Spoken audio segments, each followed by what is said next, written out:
नमस्कार, मैं हूं राम किंकर सिंह। एमसीडी की राम कहानी में आपका हार्दिक स्वागत है। एल्डरमैन ये वो जिन्न है जो एक बार फिर बोतल से बाहर है।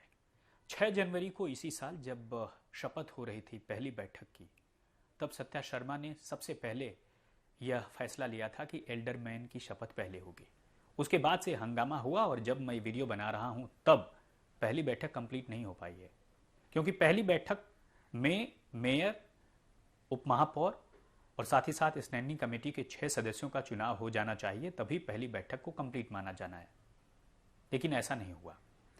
अब एल्डरमैन, दरअसल 1993 से पहले एल्डरमैन का जो शब्द था वो था, प्रचलन में था।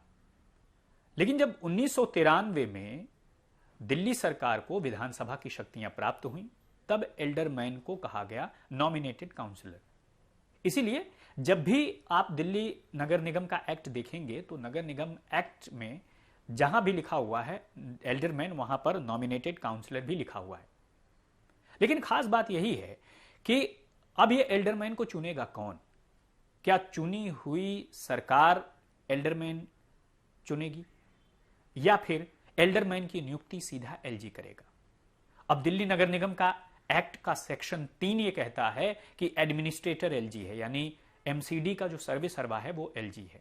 पहली बैठक उसी के ही नेतृत्व में आहूत होती है।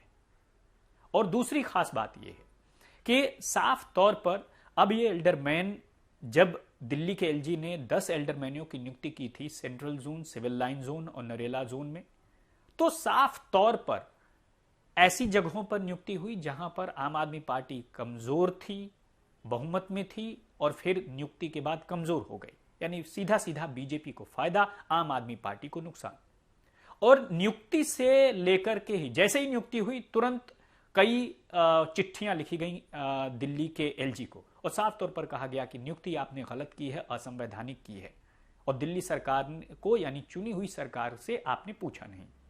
तो सवाल यही आता है कि आखिरकार 10 एल्डरमैन की नियुक्ति को जो सुप्रीम कोर्ट में चैलेंज दिया गया है वह क्या होगा? क्या चुनी हुई सरकार, विधानसभा यानी लेजिस्लेटिव असेंबली ही 10 जो पार्षद हैं, नॉमिनेटेड पार्षद हैं, उनकी नियुक्ति करेगी? या फिर जो दिल्ली का एडमिनिस्ट्रेटर है, दिल्ली नगर निगम के एक्ट के तहत दिल्ली का एलजी सीधा करेगा? आपको जानकर हैरानी होगी, 2 कानून टकरा रहे हैं आपस में, क्योंकि साफ तौर पर कहा गया है कि जो एलजी है वह सीधा नियुक्ति करेगा डीएमसी एक्ट के तहत, लेकिन वहीं कॉन्स्टिट्यूशन में यह कहा गया है कि विधानसभा कानून बनाएगी और उस कानून के हिसाब से एल्डरमैन की नियुक्ति होगी। मुझे लगता है कि अब इसका जवाब सुप्रीम कोर्ट ही दे सकेगा। धन्यवाद।